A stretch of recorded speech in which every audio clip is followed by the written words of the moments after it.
Наместо на крајот на месецот, најавената средба помеѓу преговарачите Васко Наумовски и Адамантиос Василакис со посредникот Метју Нимиц ќе се одржи во декември. За сега нема информации зошто средбата е одложена и дали можеби на двете страни им треба дополнително време за консултации.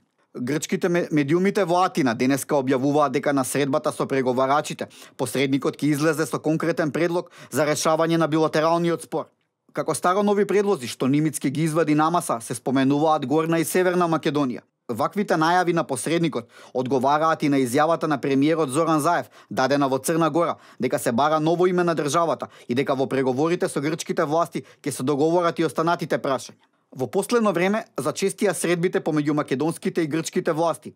Посредбата помеѓу шефовите на дипломатиите Димитров и Кодзијас, следната недела во Атина ќе патува и вице-премиерот Бујар Османи.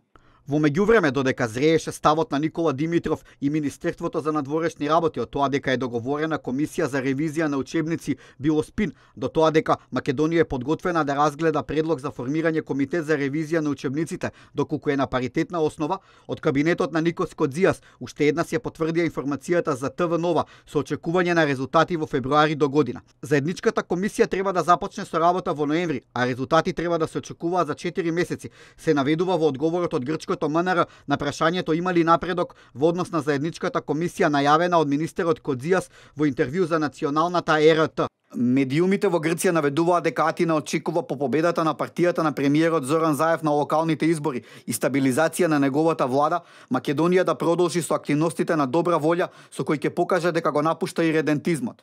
Грчките власти очекуваат да се промени името на аеродромот во Скопје и да се отстранат некои од спомениците во центарот на градот.